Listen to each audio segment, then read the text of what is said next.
आज हम लेखा शास्त्र में पाठ 10 मूल्यह्रास प्रावधान एवं संचय पाठ के अंतर्गत घटती शेष पद्धति के बारे में और अंतर के बारे में अध्ययन करेंगे।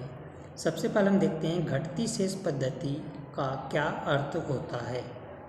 इस पद्धति के अनुसार प्रतिवर्ष ह्रास की गणना संपत्ति के घटे हुए मूल्य पर की जाती है, इसलिए इस पद्धति को घटती शेष पद्धति कहते हैं। इस पद्धति को ह्रासमान शेष या क्रमागत ह्रास पद्धति भी कहा जाता है, क्योंकि इस पद्धति के अनुसार ह्रास की राशि प्रतिवर्ष क्रमशः घटती जाती है।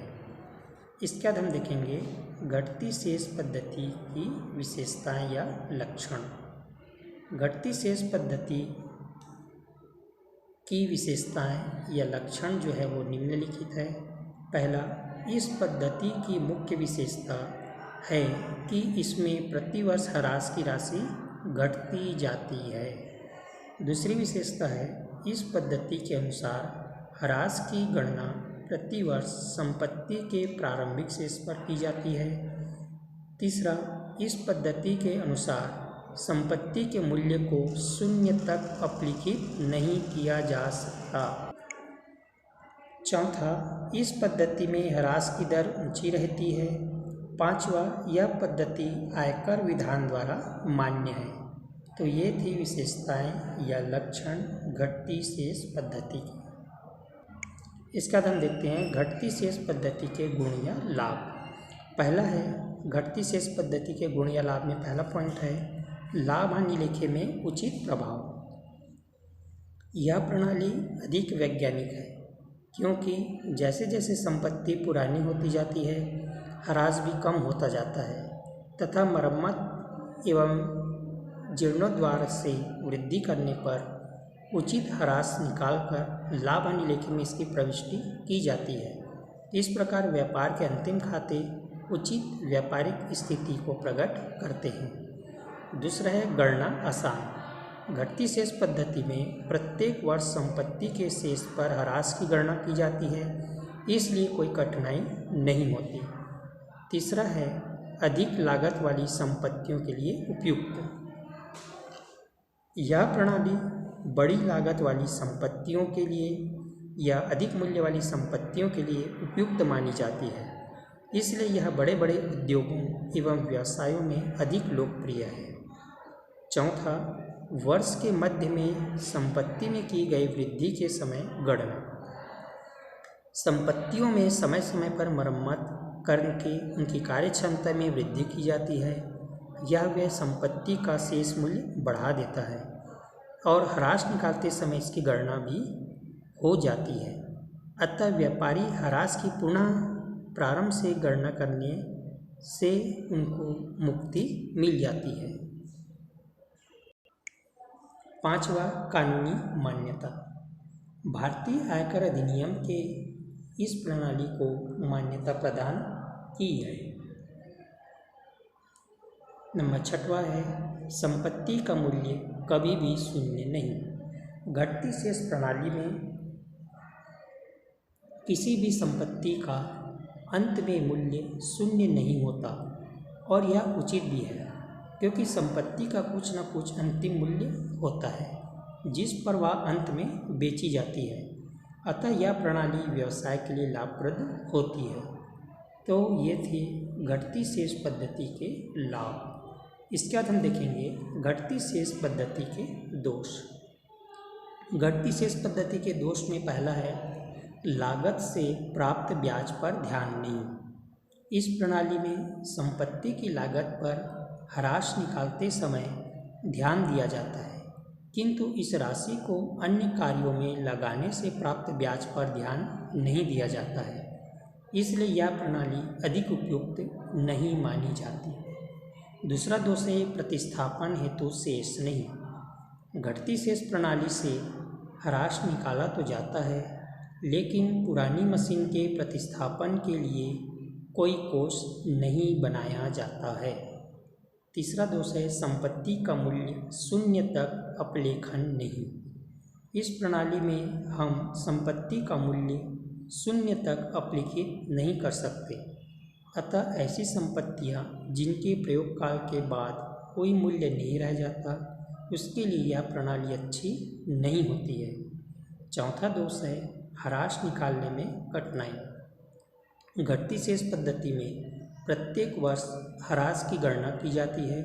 नई वृद्धि के जोड़ने के बाद यह प्रणाली अधिक सरल नहीं रह जाती, इससे ह्रास की गणना करने में कठिनाई होती है।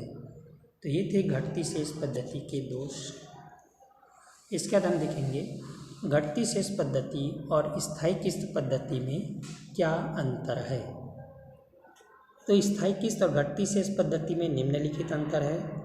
पहला है ह्रास की गणना। स्थायी किस्त पद्धति में प्रतिवर्ष ह्रास की गणना संपत्ति के मूल्य लागत पर की जाती है, जबकि घटती शेष पद्धति में प्रतिवर्ष ह्रास की गणना संपत्ति के प्रारंभिक शेष पर की जाती है। दूसरा, ह्रास की राशि। स्थायी किस्त पद्धति, इस पद्धति के अनुसार प्रतिवर्ष ह्रास की राशि एक समान होती है, जबकि घटती शेष पद्धति में प्रतिवर्ष ह्रास की राशि कम होती जाती है। तीसरा, ह्रास की दर। स्थायी किस्त पद्धति में ह्रास की दर सामान्यतः कम ही रहती है, जबकि घटती शेष पद्धति में ह्रास की दर ऊंची रहती है। चौथा, लाभ हानि पर पड़ने वाला भार।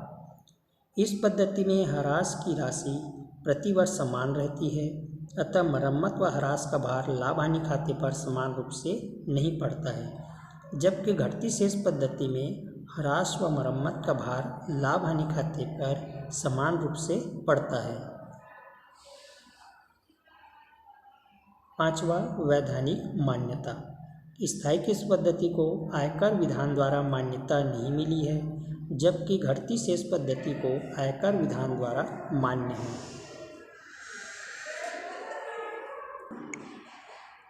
छठवां, उपयोगिता। स्थायी किस्त पद्धति, यह पद्धति कम जीवन वाली तथा कम मूल्य वाली संपत्तियों के लिए उपयोगी है, जबकि घटती शेष पद्धति, यह पद्धति अधिक लागत वाली तथा लंबी अवधि वाली संपत्तियों के लिए उपयोगी है। सातवां है सरलता। स्थायी किस्त पद्धति, इस पद्धति में गणना क्रियाएं सरल होती है, जबकि घटती शेष पद्धति में अपेक्षाकृत कठिन होती है। आठवां, औचित्य। स्थायी किस्त पद्धति, इस पद्धति में ह्रास की गणना संपत्ति के कार्यक्षमता को ध्यान में रखकर नहीं की जाती, अतः यह उचित नहीं है। घटती शेष पद्धति, यह पद्धति न्यायोचित है, क्योंकि संपत्ति की कार्यक्षमता घटने के साथ साथ ह्रास की राशि भी घटती जाती है। नंबर 9, संपत्ति का मूल्य। इस स्थायी किस्त पद्धति, इस पद्धति के अनुसार संपत्ति के मूल्य को शून्य तक अपलिखित किया जा सकता है। घटती शेष पद्धति, इस पद्धति के अनुसार संपत्ति का मूल्य कभी भी शून्य तक नहीं लाया जा सकता।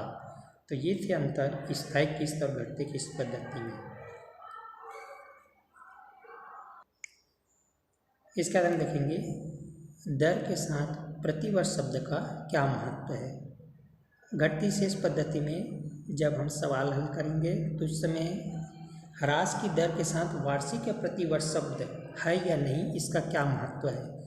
पहला, जब ह्रास की दर के साथ वार्षिक या प्रतिवर्ष शब्द न हो तो ऐसी स्थिति में क्रय करते समय संपत्ति का यदि ह्रास की दर के साथ प्रतिवर्ष या वार्षिक शब्द न लगा हो तो क्रय वर्ष में संपत्ति पर ह्रास पूरे वर्ष का लगाया जाता है, भले ही उसे किसी भी तिथि पर क्रय किया गया हो।